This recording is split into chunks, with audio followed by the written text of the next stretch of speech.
Electrocast. Cars say a lot about who we are. It represents freedom for a lot of people. This season on Drive, I'm going to talk to all sorts of different people. I looked at car names. Yes. And yes. I found all the car names that have science or astronomically it's inspired. Crazy. It's huge. It is. Yes, I happen to be CEO of Ford Motor Company. For me, it's all about cars, movement, and our mutual passion for things that get us around. This is Drive, and I'm Jim Farley. This episode is brought to you by Paramount Plus. Ewan McGregor stars as Count Alexander Rostov in A Gentleman in Moscow, the new limited series based on the best-selling novel. Stream it on March 29th with the Paramount Plus with Showtime plan. Visit ParamountPlus.com to try it free. Hold on to your butts. We are changing the course of history as we see it. That is what Western demands. Now, this affects Iris. Iris, where are you? What you feel only matters to you. I do not entertain hypotheticals. The world as it is vexing enough. Iris, I have a tip for you. Don't take drugs! Or Whatever Movies with Wesley and Iris. What up and welcome to Or Whatever Movies. I'm your co-host, Iris, and I'm here with my older brother, Wesley. Today, we're talking a movie from 2023, Anatomy of a Fall. To say this is a foreign language film, that's like saying past lives. Non-English language film. Well, for one thing, Sandra Hüller doesn't speak very good French. Like in real life, I guess it's She don't passable. Speak good French? Well, yeah, she don't speak French good. Obviously ridiculous to be critical when she speaks in this movie English, German, and French. Well, that was part of her character, right? That she's not equipped to speak French, especially not in like a high court level. Sure, but other times she chooses not to speak at all. And is it kind of resting bitch face? Like, because am I wrong in suggesting that she feels at times very icy, very stoic, very unemotional in like an Andy Dufresne kind of way? And you say Andy Dufresne because he was also a wrongfully indicted murderer convicted. Whoa. Are you taking a position this early? I'm simply saying both of them could help themselves in their testimonies by being maybe a bit more melty, a bit more accessible, and a little less icy. Right. Is that a misdirect? Because, as we mentioned in our discussion for The Shawshank Redemption, available now at orwhatevermovies.com. Or wherever you get podcasts. Despite the fact that this is, 30 years ago now, Andy was not exactly positioned as an innocent and wrongly accused man. It wasn't obvious that he was innocent. And even that was told in an Anatomy of the Fall kind of way, this is all spoilers, in flashback, when we don't know for sure if it's true. So let's just get to it then. You don't think that Sandra Voiter is innocent? Sandra Hüller doesn't know if Sandra, her name was Sandra both times? Yeah. Yeah. Well, doesn't know for sure if her character is innocent. Although Justin Triet, writer-director, told her to play her supposedly as innocent. Not that she is supposed to act innocent. Well, she's not a pounding her fists on the table, pleading with everybody innocent. Like, these are the kinds of characters that I just want to shake and be like, do yourself a favor and tell everybody you're innocent. Yeah. And that, I think, is the heart of this film. It may as well have been Anatomy of a Marriage. In particular, Sandra's side of that marriage story, which is neither black and white, cut or dry, innocent or guilty. It's all shades, and it's always a little bit difficult and unpleasant. It's what Kelly Ray would call the failed marriage shit show, where murder, should she have been responsible, was almost like an afterthought to the terrible things that they were going through. Now, this wasn't the worst marriage on record, but it was certainly unpleasant to watch. But any more fraught than any other marriage, most of which do not end in murder? No, but even with the gentle resolve, the not happy ending, but the non-murderous resolve of Marriage Story, I still didn't have a lot of fun watching what was 90% marital discord. Isn't it supposed to make you feel good about your relationship? Like, at least we're not as bad as them? Look, I do love hard movies that are challenging, stimulating, And I'm glad that I'm not in those positions, but also because those characters are positioned to be likable or heroic. And I got nobody like that in this movie. Interesting. So you did not identify with our main character, Sandra? I mean, no, she was frustrating to me, and I was paying very close attention because you're trying to glean her guilt or innocence from the little things she drops. You know, she tells Samuel, your father was my soulmate, but how do I prove that? You know, and it's all looks and flashbacks. And it wasn't about whether or not she killed him, obviously, because we never got that information. We weren't privileged to be given the actual information. We had to draw our inferences. But it was more about our relationship with the character. And I held her at arm's length because I could never fully trust her. I can see how that would be frustrating for you, because this is a story whose premise, whose plot exists in order for us to view the characters, in order for the filmmakers to put the characters on display. Whereas a lot of the other characters are simply driving a plot. This plot drives this study in characters, and in this case, the dynamic between husband and wife and mother and son. And what you're saying is that because you couldn't relate or connect with Sandra, the main character, did she kind of keep you out of the narrative? Did she keep you out of the mystery? Were you simply judging and skeptical of her the entire time? I was trying to establish how I felt about her, but that changed as new revelations would come to light. This is like legal Rashomon, and when we got the flashback of the fight and how it may or may not have happened, I trusted her a lot less. And I guess that's the way these things unfold. I definitely found myself rooting for her from then on. I think the film gained a kind of velocity that I was on board for, and I wrote out the rest of the film really rooting for her, even so much so that at the end I was still dreading, after the acquittal, I was still dreading that something bad would befall her. But Why do you say that the flashback that may or may not have happened, that wasn't Sandra's flashback retelling, that was the recording. And we went into a flashback that was neither her nor her husband's kind of vision. What made you feel like that flashback was unreliable? That was, in my mind, more incriminating. She did get aggressive, and she was dismissive, and he was hurt, and she was already frustrated and not interested really in the resolve. As much as she took a more gentle approach, he was devastated and not capable of let's work it out, because that was him emoting. That was him releasing his frustrations. And that's different from being aggressive or abusive. He was venting, but she's throwing wine glasses and slapping him. It wasn't a good look for either of them. And that's kind of my point. Watching their interaction in real life, it was ugly to watch. And being that she was the only one left, and the crux was her guilt and responsible for the death of her partner, it was hard not for me to take out my kind of frustrations on her. Huh.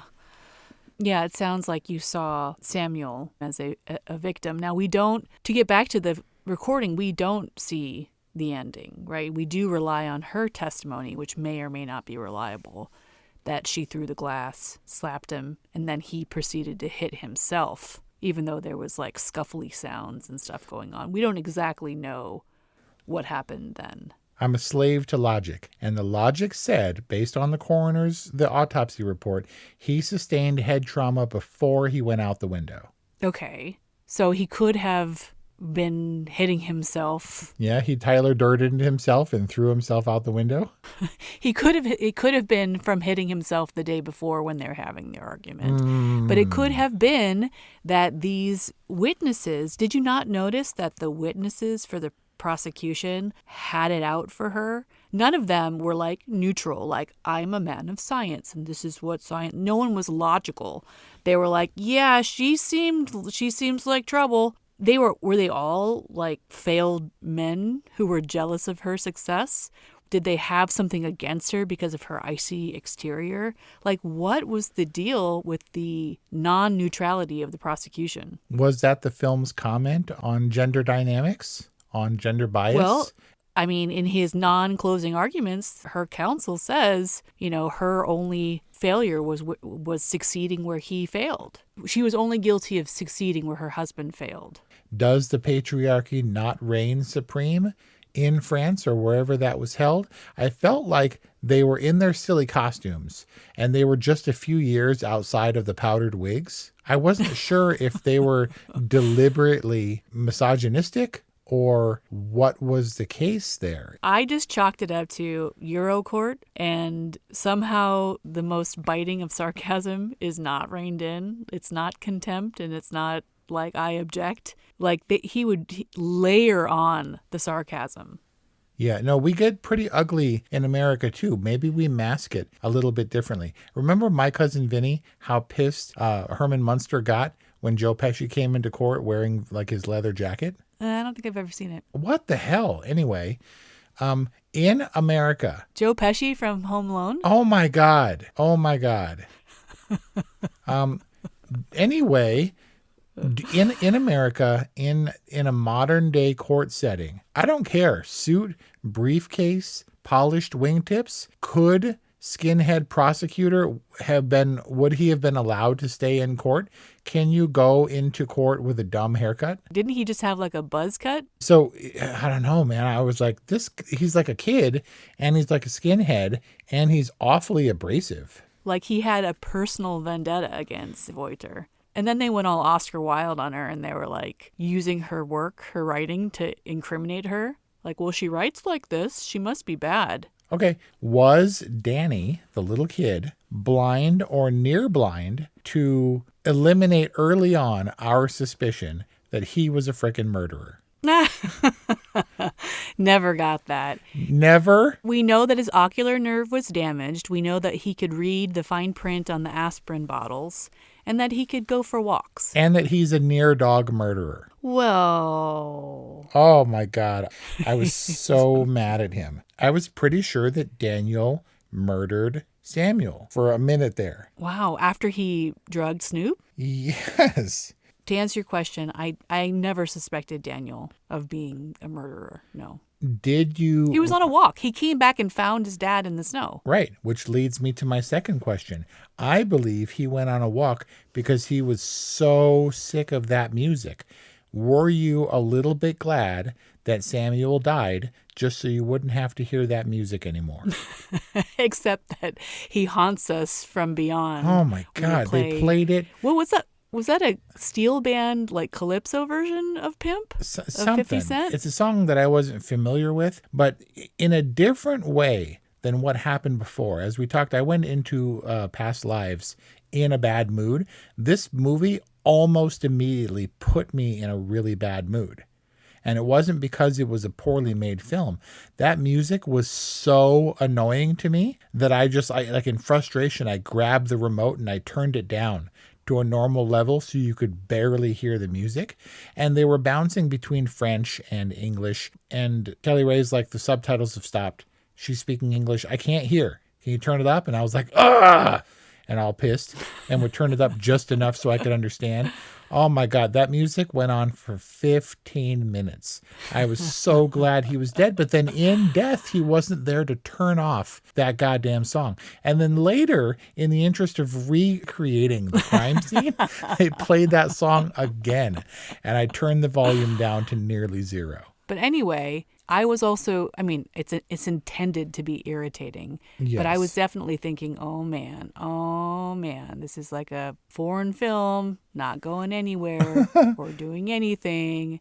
They're like chatting and the music is playing and the kids walking around. I'm like, what is happening? Okay. And so obviously he was playing that music to be deliberately annoying to trip up her interview. I don't know if they would have called it off entirely, but that was the point, right? He was it wasn't she, and she was playing it off. Oh, he plays his music. Sometimes it's loud, pretending she wasn't annoyed, but he very, very deliberately sabotaged her interview, right? Yes. Now, if Sandra had been openly flirting and suggestive with a male interviewer, would the audience have been more sympathetic? Would we have held it against her if she had been openly flirting with a dude in her husband's house? So many assumptions here. So first of all, he had no idea or no way of knowing that they were quote unquote flirting. As far as we know, he was upstairs in his office the entire time. Yeah, and but he never met the interviewer. So to say that he was jealous that she was with an attractive female interviewer is bizarre and borderline misogynistic. On and my secondly, on the part of the prosecution, who relentlessly beat it in that, she was downstairs flirting, and it had nothing to do with the fact that she was being interviewed because she's a person of interest, and that might be damaging to his pride. That wasn't even an issue.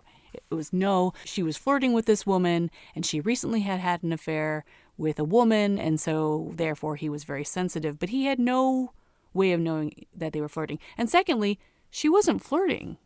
You can't have a friendly interview with another person. Like, she wasn't like, are you single? You have nice hair. Did you cut it yourself? She's like not talking about inappropriate, suggestive things. Read between the lines, why don't you? Really? So you're saying that regardless of who the interviewer might have been, Samuel was going to blast loud music and be annoying? Yes. You don't think that he was concerned based on the fact that they had just had a very vocal discourse about her infidelity? Yeah, I mean, why is she's going to just spontaneously bang her interviewer in their living room while her son's there? But lay the groundwork for future trysts or whatever. I don't know, dude.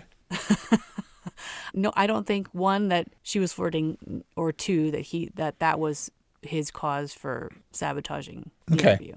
Next question.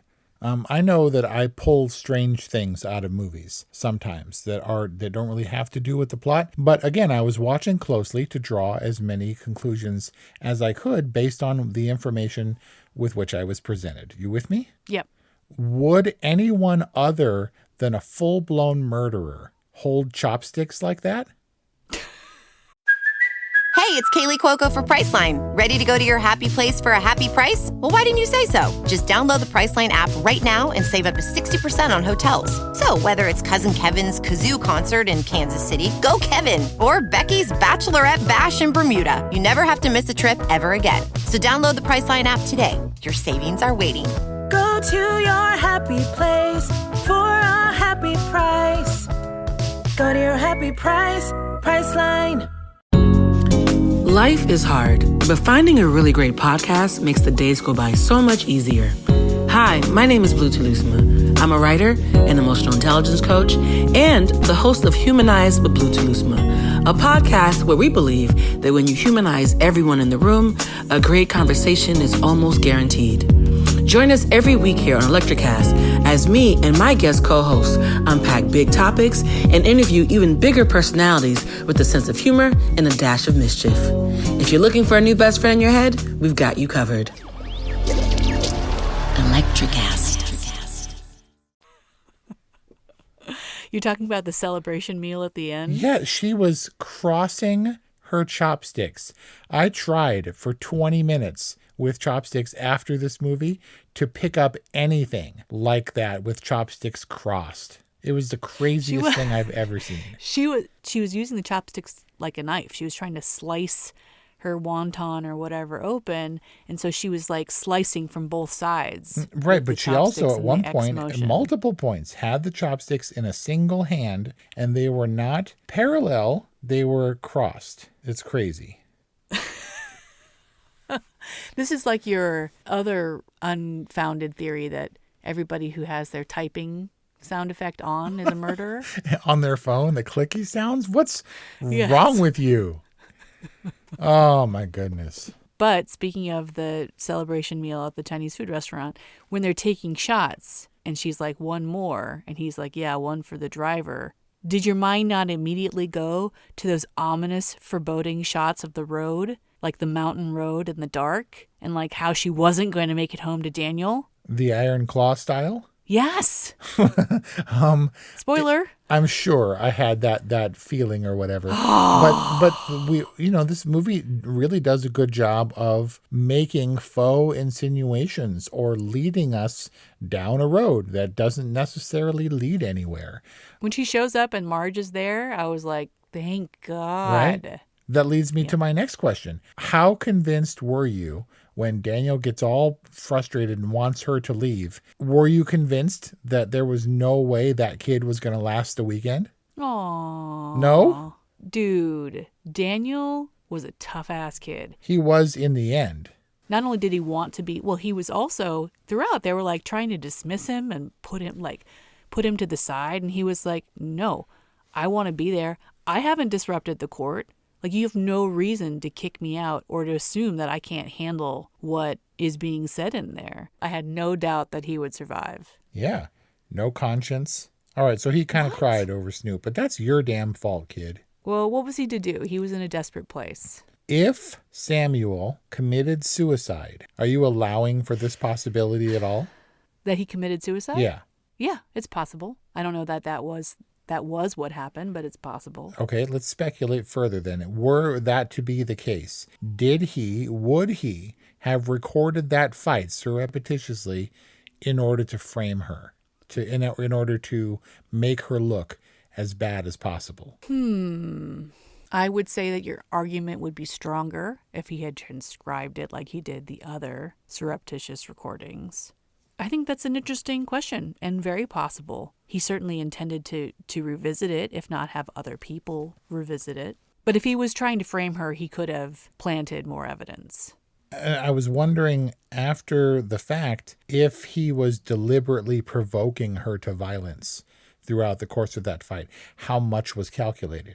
Because I did think there would be a revelation. Right. One way or another. We would find out that Danny killed him, that Sandra killed him, that he killed himself. And the linchpin, right? Just the thing that would really connect it all together in an incontestable way. And we never got any of that stuff. So I was left wondering. But because he knew he was recording and she didn't, there was opportunity for performance on his part, or embellishment, or directional sort of leading arguments. Absolutely. What we do know is that he was provoking her for material. Yeah. Be that violent or otherwise. I mean, that's weird. And I felt like the defense was like asleep at the wheel until they finally spoke up. And they were like, how is everybody in this courtroom missing the point that his recording of this conversation was perverse? Like, regardless of what they're saying, come on. And I thought he had more agency than apparently he did, or maybe it doesn't matter, because he died in the end. But I was, who done it? And I didn't know at that point, and still don't, who did it. Part of me also wondered if he tried to be a fiction writer, maybe this was his legacy. Maybe he was a storyteller through documentary storytelling. Maybe he couldn't create characters, so in death, he was a character, and his wife was living a character art in this macabre play. I mean, when you're desperate, right, you might resort to such means. But I think the filmmakers were making a point to say neither the verdict nor what actually happened was the point. The point was, in this situation, it's lose-lose for the family. They lost their dad. Even if she didn't lose her life going to prison, she lost a part of herself. Her son certainly loses his innocence. I mean, it's one thing to hang out your dirty laundry for other people to see, but it's another to rub it in your kid's face or drag him through the mud. There was some pretty horrific stuff lobbed against his mom before the day the judge wanted to keep him out of the courtroom. Yes, and stuff that he doesn't need to know about. And yet he was instrumental in her acquittal. And though he might have ulterior motives, like he wants his mom around, it wasn't clear that he wanted his mom to be acquitted. I think he was afraid of her. It certainly seemed like he was a little kid putting the pieces together. Thank goodness he had the information he did, because he was able to formulate his own opinion and, like Marge suggested, choose. And he chose. He said, with my mom, I don't understand it. With my dad, I kind of understand it. He chose, justified his choice, and affected the outcome as a result, which I guess is what we're supposed to do with this movie. I think we're supposed to make a choice. My opening salvo was going to be, did she murder him or not, in your opinion, and does it matter? You said that it doesn't really matter. It's not about establishing her guilt, at least. But I wonder if a husband had killed his wife or was accused of killing his wife, that would have been a different movie. Gender dynamics really come into play. Because men are aggressors. Most of the time, the vast majority of the time, yes. When she came home, still under fire for accusations, even when that lady was hanging around Danny the whole time, making sure that A, the case, he didn't discuss the case outside of the courtroom, and B, making sure that he was safe, I guess, until the matter was resolved. She was so tender, like when he was asleep and stuff, and still so maternal. I wondered if she is a murderer, the murderer, would that compartmentalization have been possible? And her, I killed your dad, but that doesn't mean I don't love you with all my heart kind of thing. I mean, isn't that your mansplaination for how men cheat? And that is what made me think, if it was a dude in this who was a dude, still could be like, I murdered her, but that doesn't mean I didn't love her. And so her being soft and gentle with him outside of the courtroom doesn't mean that she didn't still do it. Yes, it was possible that she could compartmentalize. And listen, like, I know I sound like I'm defending Sandra, and I am. But also, who doesn't hate someone who's like, don't worry about me. I write. I can write anywhere. I always write. I write. Don't think about me. The problem's not me. Oh. J.K. Rowling writing in coffee shops and public places and junk? Oh. I'm sure I have my inhibitions or whatever, but I don't need to hole away in a French chalet in order to write. But the fact that she was so prolific was so infuriating. Yeah, thinking again about past lives, I did wonder how writer-on-writer dynamics would be in a marriage. Like, is it just assumed, and so the time you need to isolate yourself and do whatever to write, would that happen harmoniously? Or do you have to be like, look, my inspirational writing time is not your writing time necessarily. It just happens when it happens. And when it happens for both of us, we will either learn to respect it and embrace it, or that will be a point of contention in our relationship. Then they seem to be fine, Charlie and Nora, but in this one is more frustrated and stunted than the other. Yeah, it's plundering in this story, whereas in past lives, maybe it's collaboration. Maybe it's, let's workshop that. Very interesting. So you sound down on Anatomy of the Fall. It was ugly, and it made me mad. And Dirty Laundry, ordinary, I mean, I like that stuff, but it was so distasteful to me when I was holding out for a hero in the morning light, and I was never going to get that from Sandra. So it made me feel sad for her, and it made me feel like her husband's death was never a tragedy for anyone except Danny. It did have some like legitimate horror elements for me, and the kid was walking around, and at one point he was in that red sweater. And like all Danny Torrance right style? And Kelly Ray was like, he could totally be Danny in that sweater, right? Wait, he is Danny, and his name was Danny. I don't know. It had elements where you're waiting, you're gripping, and for terrible things to happen on the road, for something to happen to just gum up the works and make this story and kick the story into a different unanticipated gear, and it never happened. But for a thing where they sit around and talk, to me, it was kind of fraught with tension in a way that I guess was affecting, not in a bad way, but in a good way. I'm not mad at the construction of this movie by any stretch. I think it was distinctly non-Americanly conceived and executed. I'm not sure if it would have worked as an American movie. It takes risks. It's unconventionally un-American, and I liked Anatomy of a Fall. It was maybe the biggest curiosity so far this year. Anatomy of a Fall left me twisting in the wind.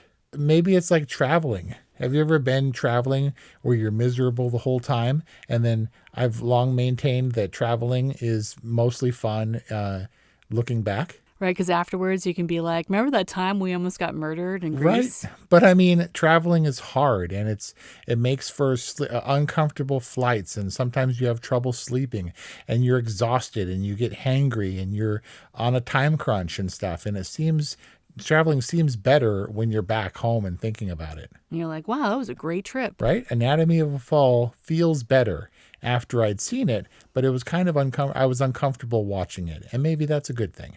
And your final rating is? I'm going to give it an all right rating. It is an interesting entry into award season that if I had seen it in the dead of February, I wouldn't have said someone's going to remember this come Oscar time. But because I saw it in a way that it was positioned for recognition and for consideration, I gave it a little bit more license. No, I'm thankful for award season that it brings these kinds of movies to the forefront, that they get the marketing support that it's actually in front of me, because I wouldn't have wanted to miss Anatomy of the Fall. It's not a overly stylized film, but the form is very important to it, how they meet out and reveal the information and the story over time through the character study and the relationship study. I thought it was really well done.